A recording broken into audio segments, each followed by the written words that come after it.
Hi guys, tara puntahan natin ang Gashapon Bandai Philippines opening sa Mitsukoshi Mall sa BGC.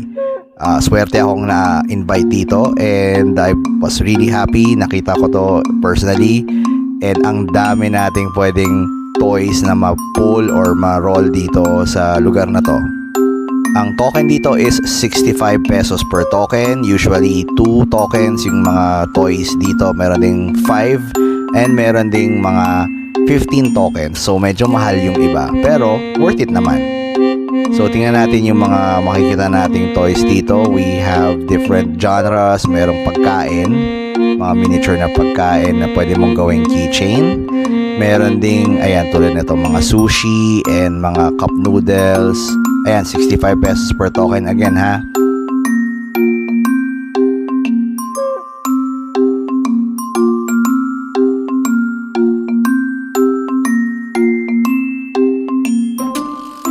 Meron ding mga animal keychain na makikita dito.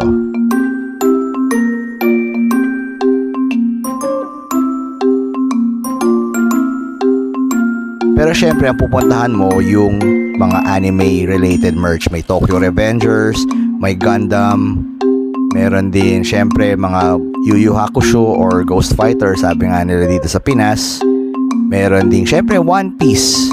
Sino ba naman ang hindi makakala ng One Piece? Merong iba-ibang mga versions dito, around 5 or 6 na machines. May Ultraman din.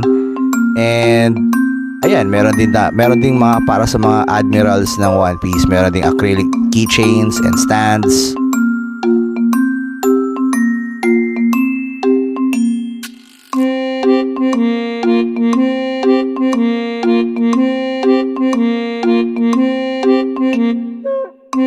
So tara, subukan natin kung paano ginagawa to. Gagamitin natin yung binigay nilang token sa akin and kukuha tayo ng isang figure ng One Piece dito.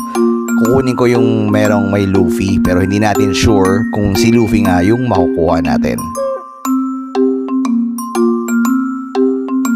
And super dali lang naman ito. Ilalagay mo lang yung tokens mo and isispin mo lang tong ano na to sa baba.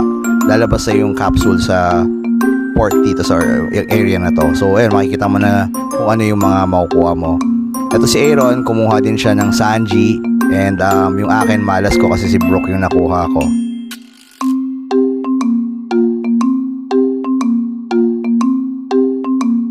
Madami pang items like Pokemon, Doraemon, Spy Family, which is around 4 yata o 5 machines.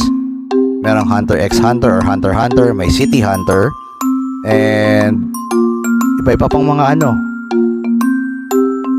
Siyempre may JoJo's din, so kailangan kong mag-roll or kumuha ng capsule para dito. 5 tokens din to. Actually parang dalawa lang silang machines for JoJo.